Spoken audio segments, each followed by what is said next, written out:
LDC भर्ती 2024 के अभ्यर्थी बीकानेर शिक्षा निदेशालय के बाहर अपना प्रदर्शन कर रहे हैं। प्रदर्शन हनुमान किसान के नेतृत्व में हो रहा है। जयपुर से हनुमान यहाँ चलकर आए, क्या कुछ मांगे मान ली गई?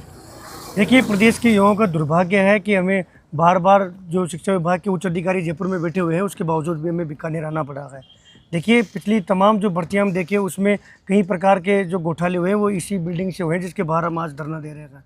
एलडीसी भर्ती ऐसी भर्ती है जिसमें इन तमाम जो अभ्यर्थी पीछे बैठे हुए हैं इनका सबका डीबी हो गया है, उसके बावजूद भी हम आज धरना दे रहे हैं। क्योंकि इन लोगों ने पिछले ऐसे कांड कर रखे हैं कि पीएच और स्पोर्ट्स के नाम पर ऐसी धांधली कर रखी है जो एसओजी के सामने आ चुकी है, सरकार के सामने आ चुकी है। यानी कि बीकानेर निदेशालय इस बिल्डिंग के अंदर बैठे हुए प्रत्येक शिक्षा विभाग के उस अधिकारी ने विश्वास खो दिया है। आज प्रदेश के ये युवा डीबी कार्य कंप्लीट होने के बाद में आज इसलिए बैठा हुआ है कि इनका परिणाम इन लोगों ने रोक रखा है, ये कहते हुए कि जब तक पीएच और स्पोर्ट्स का डाटा हम क्लियर नहीं कर पाएंगे, जब तक हम लोगों का परिणाम जारी नहीं करेंगे। अगर इनसे सवाल करें कि सब 5 महीने परिणाम आए हुए होंगे, आपने अब तक पीएच और मेडिकल और ये जो स्पोर्ट्स वाले हैं इनका वेरिफिकेशन क्यों नहीं किया? इनका जवाब इनके पास नहीं है कि हमारे हाथों में नहीं है।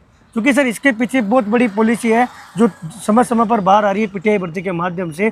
जब तक पीएच अभ्यर्थी की सांठगांठ नहीं हो जाएगी तब तक उसका क्लियर होगा नहीं, उसका क्लियर नहीं होगा तब तक ये बेचारे जो टॉप रैंकर है आज वो यहाँ पर धरना दे रहे हैं। ये भी 60 गांठ के किसके बीच में है ये 60? देखिए, आपने देखा था 2-3 अधिकारी को तो एसओजी घसीट कर लेकर गई थी इसी बिल्डिंग के अंदर से। आने वाले समय में और देखोगे पता नहीं किसका नंबर आ जाए, हम जिनसे मिल के हैं क्या पता 10 दिन बाद में उसी को उठा लिया जाए। ये बात सही है कि हाल ही में जब पीटीआई भर्ती के लिए हम यहाँ आते थे तो ये लोग ये कहते थे नहीं साहब 1% भी घपला नहीं है। 2-3 दिन पहले आपने देखा 165 लोगों पर एक पूरी की पूरी भर्ती लग रही है सर। 165 पर तो एफआईआर 2-3 दिन पहले हुई है। और आज दुख भी इसी बात का है कि वो सारे प्रकरण क्या हमारे दिमाग में घूम रहे हैं। आज हम यहाँ पर आए हैं तो कई लोग सवाल कर रहे हैं, मीडिया के बंधुओं के भी 2-3 सवाल थे कि आप पीएच और स्पोर्ट्स को लेकर वहाँ गए हो, जबकि ऐसा नहीं है। आप देख लीजिए यहाँ जितने भी अभ्यर्थी बैठे हुए हैं इनमें से एक भी पीएच और स्पोर्ट्स का नहीं है, लेकिन मजबूरी है साहब हमारी कि भर्ती पूरी नहीं हो रही है उनके बिना भर्ती पूरी नहीं हो रही, उनका ये कर नहीं रहे तो ये कहाँ जाए? गलती कोई और करे, भुगते कोई और। जी सर, बिल्कुल ऐसा है। समस्या तो बता दी, समाधान क्या है इसका? सर समाधान ये है कि पहले सबसे पहले तो जो इनके दिमाग का जो कचरा है वो साफ होना चाहिए कि जो सांठगांठ वाली चीज़ है ना वो साइड में हो। जब सांठगांठ वाली चीज़ें साइड में होगी तो जो जेन्युइन पीएच वाला है उसको बुलाओ, क्योंकि जो वास्तव में पीएच का कैंडिडेट सही है उसने डीबी करवा दिया। लेकिन ये क्या खेल है, बार बार अवसर देना, नीचे के 30 जने को और बुला लो, फिर 35 को बुला लो, 40 को बुला लो। एसएमएस वाले आज बुलाते हैं, 2 घंटे बैठाते हैं। लाल जी की सरकार में भर्ती पूरी हो जाएगी लग रहा है आपको? देखिए, पूरे भरोसा तो है क्योंकि सीएम साहब के आशीर्वाद से ही वो जो डीबी की प्रोसेस शुरू हुई है उनके आशीर्वाद से शुरू हुई है। मुख्यमंत्री जी के तो समर्थन में बोलना है, अधिकारियों के खिलाफ बोलना, ये क्या है? नई रणनीति अनुमान अभी? सर ऐसा नहीं है, इसमें बीकानेर में जो लोग बैठे हुए हैं ना ये पुराने जमाने से बैठे हुए हैं। ऐसे लोग हैं जो बीकानेर के रहने वाले हैं, यहीं पे बैठते 5 बजे तक नौकरी करेंगे, 5 से 10 बजे तक बाहर सांठगांठ करेंगे। ऐसे लोगों की छुट्टी होनी चाहिए, इनको पूरी राजस्थान में भेजो ना आप। और यहाँ पर हर साल ये होना चाहिए कि जो भर्ती बोर्ड होते हैं या फिर एजेंसियाँ होती है, भर्ती विभाग होता है जो भर्ती से रिलेटेड काम करते हैं, उनका साल भर 2 साल भर में आप बदल दो उनको, क्योंकि उनको जैसे पैटर्न समझ में आता है तो सांठगांठ आप मैं कल से यहाँ पर हम धरने पे बैठे हुए हैं, मैं देख रहा हूँ कि एलडीसी फॉर्च्यूनर लेके जा रहा है, मैं देख रहा हूँ कि इनका रहन सहन देखिए आप। तो सरकार को दिखता नहीं, इन पर कोई कार्रवाई क्यों नहीं होती? कहाँ से आता है पैसा? किया था ना अभी शिक्षा मंत्री जी ने, जब लास्ट टाइम यहाँ बीकानेर आए थे तो खूब खबरें भी चली थी और उनका जो रुख था वो बहुत डेंजर था।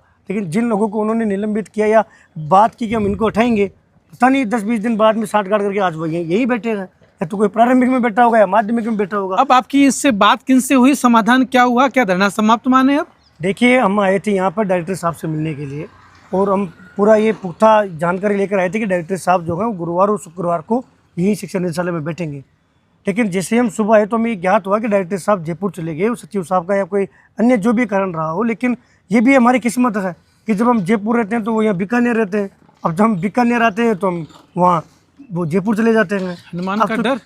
सर डर भी नहीं कह सकते, हमें तो क्या पीड़ा है कि कहीं ना कहीं वो पीएच और स्पोर्ट्स का समाधान नहीं कर पा रहे, क्योंकि जब वो समाधान उनसे नहीं हो पा रहा तो इन युवाओं को नहीं कह पा रहे। और युवाओं को उनको ये भी पता है कि ये जो लोग आए हुए हैं उनका काम तो इन्होंने कर दिया, हमारा काम इन्होंने नहीं रोक रखा, जो अभ्यर्थी यहाँ आए हुए हैं, लेकिन उनका काम क्यों रोक रखा उनका जवाब नहीं है। अभी मैं जस्ट जो है उपनिदेशक महोदय से मिल के आया हूँ, मैं उनसे यही बात कर रहा था कि सर कुछ तो बताओ। आश्वासन के रूप में मीठी गोली क्या मिली? हाथ खड़े कर दिए सर, गोली है ही नहीं इनके पास। हाथ खड़े करने में क्या, जहाँ एसओजी का नाम आता है तो शिक्षा विभाग के अधिकारी दूसते हैं, कुछ तो रीजन होगा। और मैं 6 साल का अनुभव में मेरा बताऊं सर कि ऐसी भर्ती नहीं कि पीएच में स्पोर्ट्स में जितना इन लोगों ने घोटाला किया हुआ है ना, वो डर इनको इतना बैठ गया कि आगामी भर्ती में इनकी हिम्मत नहीं हो रही कि कलम चलाए। जबकि सबका पता है ये जो स्पोर्ट्स के कैंडिडेट जो इसमें पास हुए हैं, इन्हीं लोगों ने छात्रावास अधीक्षक में करवाया, इन्हीं लोगों ने जूनियर अकाउंटेंट में करवाया, इन्हीं लोगों ने पशु परिचर में करवाया, इन्हीं लोगों ने पूर्व की भर्तियों में करवाया। अब ये कहते हैं साहब पहले जो करवाया उसको नहीं मानेंगे, अब हम दोबारा करेंगे। पहले भी एसएमएस नहीं किया, अभी भी एसएमएस ही करेगा। कोई जिसके पास स्पोर्ट्स का सर्टिफिकेट है, अब वो जिस भी एजेंसी का है, फेडरेशन का है, पहले भी उसने वेरीफाई किया, अभी भी वेरीफाई वही करेगा। लेकिन साहब नहीं, पहले कोई और अधिकारी था, पहले उसने किसी और अधिकारी के पैसे खाए, अब हम खाएंगे। इस हिसाब से काम कर रहे हैं। अब धरने को लेकर क्या कर रहे हैं आखिरकार? धरने को लेकर देखिए सर, हमारी एक जो मुख्य सहमति है वो ये बनी है, चूँकि हमारी जो पॉलिसी है वो हम इस बेस पे काम करते हैं कि जो समस्या है उसका समाधान हो। दो चीज़ें होती है कि आप समस्या को समाधान की तरफ नहीं ले जाकर एक डेमोबाजी और माहौल की तरफ लेके जाइए कि सब की ये समस्या और जनरेट हो। उससे ज़्यादा हम इस बात से मैं ज़्यादा एक्सेप्ट रहता हूँ कि कहीं ना कहीं समस्या का समाधान हो। जैसे बोर्ड का ये कहना है कि जब हमारे पास कंप्लीट डाटा आ जाएगा ना, तो हम विद इन 1 वीक में रिजल्ट जारी कर देंगे। यानी कि जिस दिन डाटा वहाँ पहुँच गया, जो सारे अभ्यर्थी आश्वस्त हो जाएंगे कि हमारा 1 वीक में रिजल्ट आ जाएगा। ठीक उसी प्रकार आज इन्होंने ये कहा है कि अगर हमारा आप सेम डे डाटा पहुँचा दोगे तो हम सेम डे बोर्ड में वो डाटा भेज देंगे। क्योंकि हमारा तो इन्होंने कर दिया, अब स्पोर्ट्स का है वो फेडरेशन करेगा, जिसका जो निर्णय है वो डायरेक्टर साहब और शासन सचिव साहब लेंगे। क्योंकि भर्ती जो ARD करवा रही है, तो हम उसके माध्यम से उनसे हमें इसको लेकर मुलाकात करनी पड़ेगी। दूसरा जो मेडिकल वाला इश्यू है वो SMS का ही लगभग थोड़ा बहुत बाकी है।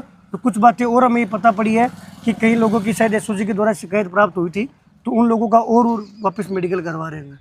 तो अब हमारा जो फोकस मेन ये है कि दोनों जगह से जो कंप्लीट डाटा तैयार करवा के हम बीकानेर भिजवाएं, और बीकानेर से जैसा हमारी वार्ता में सहमति बनी है, सेम डे उस डाटा को ये बोर्ड भेजेंगे, और बोर्ड में हमारी पूरी सहमति बनी हुई है कि हम विद इन 1 वीक में रिजल्ट जारी कर देंगे। ये थे हनुमान किसान। अब एक और युवा से बात कर ले। हनुमान किसान कम समय में बड़े छात्र नेता बन चुके हैं। ये लगातार जयपुर की सड़कों पर हमने शहीद स्मारक पर में लंबे समय तक कवर भी किया, लेकिन अब एक राजस्थान में बड़ी आवाज़ लगातार मीडिया की सुर्खियों में बने रहते हैं। अच्छा, क्या लग रहा है, हनुमान की बातों से सहमत हैं आप लोग? जी सर, हम सहमत हैं हनुमान जी की बातों से। और हम आप अकेले पूर्ण सब लोग सहमत हैं? जी, हम सभी सहमत हैं। और जो मैं बातें कह रहा हूँ वो सभी के बिहाफ पे कह रहा हूँ।